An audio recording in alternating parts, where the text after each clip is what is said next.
Let's talk about how to create TpT products, and not just TpT products for beginners, although I am going to cover some of the basics in this video, but also some advanced tips so that you can design with the end in mind so that you get more sales. Let's do this. If you're new to TpT, then this first part is for you. And if you've been selling on TpT for a while, then I want you to use the timestamps inside of the description to get to the advanced section because you already know this stuff. But let's get down to the basics. Okay. When it comes to creating TpT products, there are really only 3 basic tools that you need inside of PowerPoint. And yes, we're going to create our resources in PowerPoint. Now, you can also use programs like Canva. That's a great place to create TpT resources as well. But in today's video, I'm going to be showing you how to create in PowerPoint because it's honestly, I think, the least controversial, most user-friendly, and it's going to give you the most options long-term for your business. So let's get started. So let's talk about what those 3 things are because they're not anything scary. You need to know how to insert text boxes, tables, and shapes in PowerPoint in order to create basic good products. Now, there's a 4th thing that you're probably going to need as well, and that's going to be clip art. But I promise you,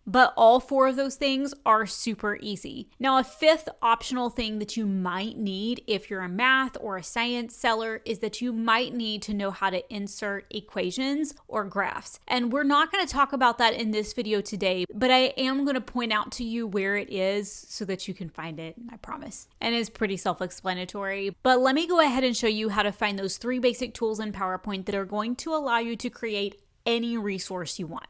Let's go. So you can see that I have a slide pulled up here in PowerPoint, and the very first thing that I'm going to do is I'm going to delete these text boxes because we don't need them. The other thing that I'm going to do is I'm going to go to design, and then I'm going to click slide size, and then page setup. Now I have 2 choices here, and really the only option that I'm going to use is either 8.5 by 11 or 11 by 8.5, and I'm going to have to enter this in custom. If you're doing any type of printable resource, you want 8.5 by 11 or 11 by 8.5, and I know some people say use smaller, use whatever. I promise you, standard 8.5 by 11 size works if you're going to end up turning this into a PDF, which is absolutely what you're going to want to do. So don't worry. I've been using 8.5 by 11 for years, or 11 by 8.5, whatever. Either one works for a printable resource. Now you can also go smaller and keep the same ratio. So if you've heard somebody else tell you to use 10.5 by 7.5, although that's not exactly the same ratio, but we can talk about that later. It's okay. It's probably not going to mess anything up. Okay. But I'm going to go ahead and I'm going to do 11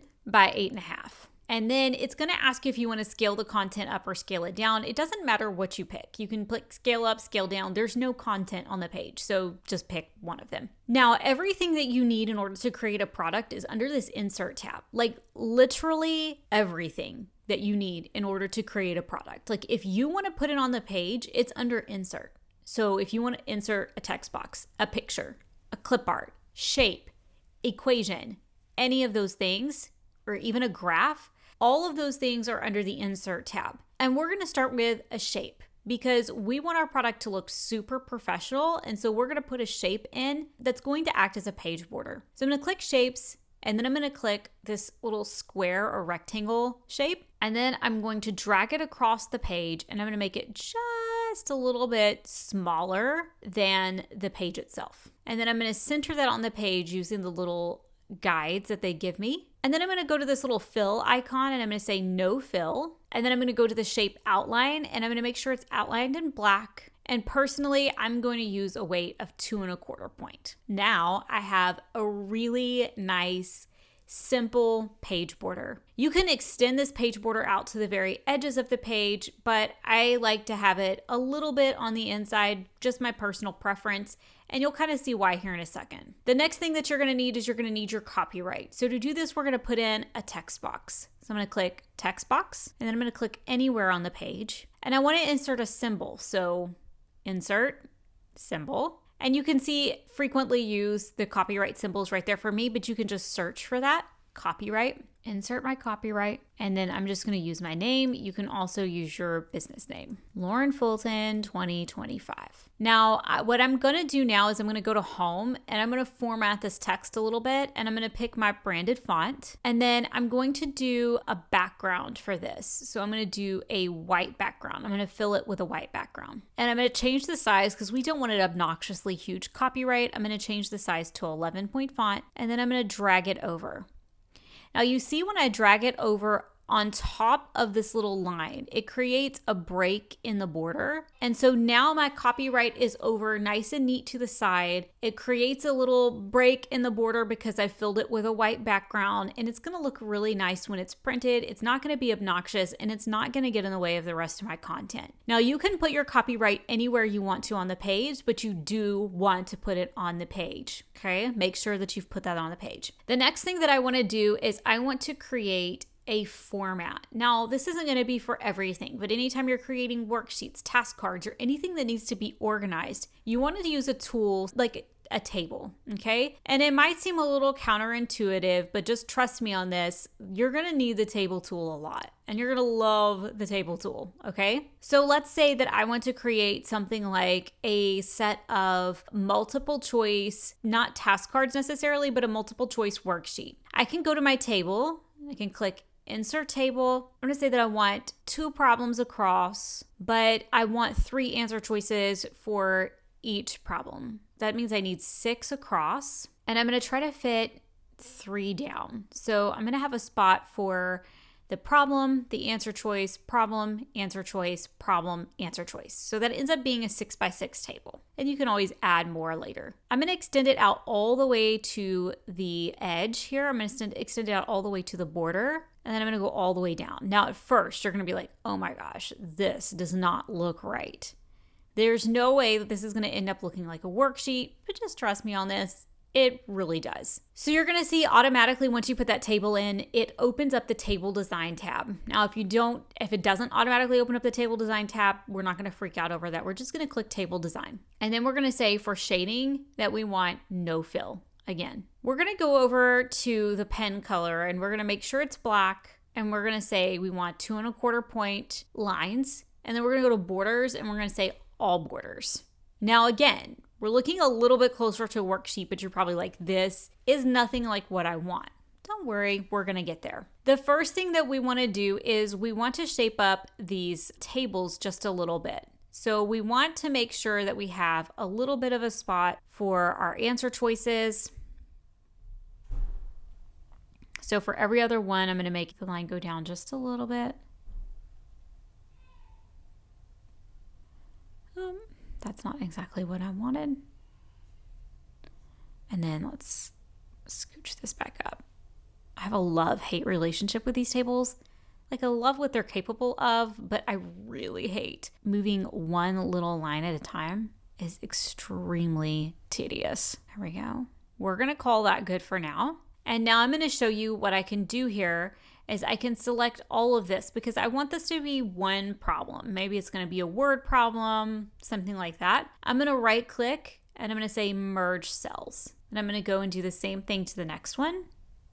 Merge cells, merge cells. Now you see I'm skipping this. That's because the problem's gonna go here and then the 3 answer choices. So this allows me to still have my 3 answer choices that I need while still keeping the table in check. Now at some point I'm going to zoom in super far and I'm going to go all the way over and I'm going to click on this table and I'm going to make sure that it lines up really nice and even with that page border. Now I can put problem number 1, 2, 3, 4, 5, and 6, and you can see that I have a little bit of formatting issues here in terms of like I need to make some of these a little more even, and you can kind of play with that and work on it as you go, but I've got a really good framework here. And then I'm going to go ahead and pull my copyright back up to the front. Now at this point I'm noticing my copyright kind of looks a little odd there, so not a problem. I'm just going to rotate it over. I'm just going to do like this. So now I have the 3 basic tools that I need in order to create a resource. I have a table, I know how to put text boxes in, and I have a shape. You might be wondering, well, what on earth would you do with this resource, Lauren? Well, for this resource, I could actually build something like, let me show you here. I have the makings to build something like this build the zombie, where as they answer the problems, I could put something like this up here where it's a little game at the top, and down at the bottom are all of the questions and answer choices. So you can see also where I used this tic-tac-toe game, I used a table to build a tic-tac-toe game. And the really great thing about this is that it allows me to quickly and easily center things and make sure everything is aligned. And even if you don't want to use the text boxes, or use the tables and have them showing, you can still use a table as a great way to keep everything aligned and centered. Now, this is a framework for anything that you need in order to create a product that you will love and that students will love. But let's talk for a second about some advanced features, okay? I'm going to share with you a couple of tips for creating resources with the end in mind, because ultimately we want a buyer to fall in love with your product. And the first step to falling in love with your product is they have to see it. And when they see it, they have to find it visually appealing, okay? So when we're designing products, we want to make sure that we're not designing boring, run-of-the-mill worksheets, things that aren't visually interesting or appealing. We really want to think about the end, which is that at some point, hopefully very soon, this product is going to end up on a cover page. And you're going to use this product to place on your cover image that's going to advertise your product on TpT. And the more visually interesting and appealing the product itself is, the easier it's going to make your job of making the cover visually interesting and appealing. So let's talk about some ways that you can make your product look visually interesting and appealing. Now, the first way that we can do this is very simple. It's by adding clip art. I know a lot of people, even in secondary, they don't really think about adding clip art or putting clip art on something unless it's necessary. And I'm not saying just slap clip art on because it's going to make all of your problems better. That's not what I'm saying. But think about the product that you want to make and think about what would make it interesting for the student. What would catch a student's eye?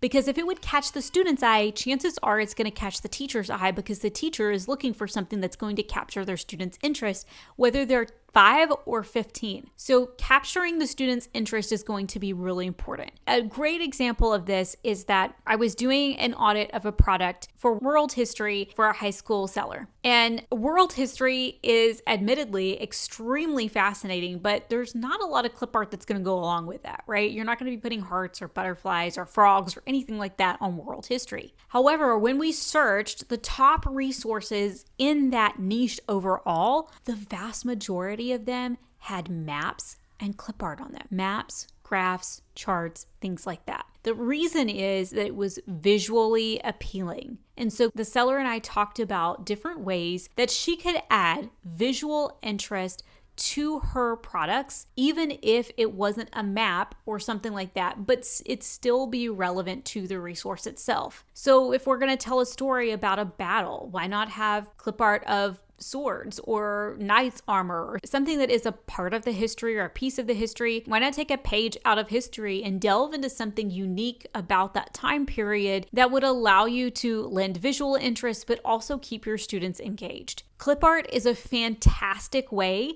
and simple way to bring visual interest and appeal to your product. Again, we're not just slapping things on there and hoping that it works, but when you're designing the product itself, think about how you can make your product more visually captivating and appealing to your buyer. Another way that we can do this that's really simple for you is simply by adding variety. Variety is not just the spice of life, it's also something that's going to help you make more money on TpT. Having a lack of variety in your worksheets, or worksheets that all look the same, or pages that all look the same within your product doesn't make it a bad product, but it does subconsciously signal to your buyer that it's a low effort resource. However, if I have just a slight variation in the way that some of my pages are laid out, small things like that can subconsciously make a large impact because there's more to look over, and it signals to the buyer that there's more variety within the resource, which signals that it was a higher effort product. So let me give you a real world practical example of this. One of the things that you'll notice when you're watching a movie or a TV show is you're going to notice that there's quite frequently a change of scenery, right? When we're watching a TV show or even a trailer for a movie, you're going to see that they're not going to have the trailer most of the time show the same scene from the same shot, from the same angle of the same person. You're going to see a variety of different scenes with different backgrounds, with different actors, with different moods maybe. And it's the same thing with your resource. That difference, that variety kind of creates a little bit of intrigue. And so when you're designing the product, you want to keep that in mind, that variety is a subconscious signal of a high value product. And so finding small ways to add variety without doing much more work can be a huge win for your resource. Let me give you a really good example with a product line that I'm currently designing. So these are little game board templates, and they're not necessarily anything special, although I do really like them. They are visually interesting and visually appealing. Now, I'm not going to say that I make the most interesting game board templates on the market. That is absolutely not what I'm trying to say. But I do want you to notice a couple of key things about each one of these pages. First, whenever I was designing them, I tried to make sure that I was choosing clip art that, of course, was all from the same author, so there's some consistency, but I also made sure that I wasn't just picking clip art that all had the same colors for the most part. So for example, on this Feed the Animals game, I purposely chose the pig and the scarecrow, even though I thought some of the other pieces of clip art were more interesting for the game. I purposely picked these two because it broke up some of the monotony of the neutral colors that were in a lot of the clip art pieces. I also varied the layout quite a bit. Now, this did take a little bit more effort on my part, but having a variety in the layouts of the game board not only lends visual interest for the teacher to be like, oh wow, these are three like totally different games, right? Which subconsciously signals that they're of higher value. But it also signals to the student who's playing the game that they don't feel like they're going to be playing the same game over and over and over again. Now, these are also very functional from that standpoint as well, because if I make all of the game boards look exactly the same,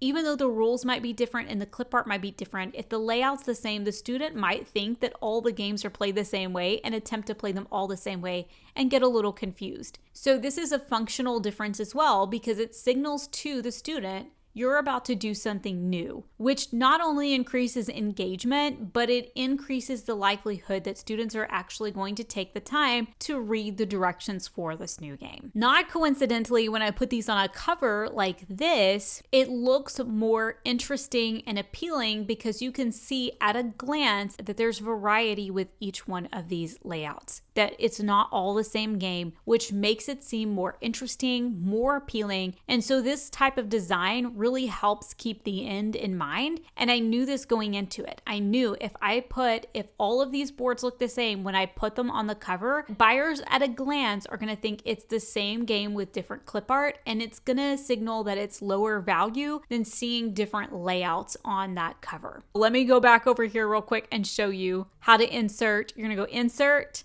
and then picture from file, and then you find the clip art pieces that you want and you insert them. Okay. So let's bring everything back together. First, know that if you're brand new to creating resources, this is a really simple endeavor. You really just know how to insert text boxes, tables, shapes, and clip art. The next thing to remember is that you want to make sure that you have variety on your page and that you're utilizing things like clip art to lend visual interest to the page and intrigue. The more interesting your product looks, the more likely a buyer is going to actually want to look at it. So really take some time during that design process to think to yourself, how can I make this more engaging, functional, and interesting for the teacher and or student?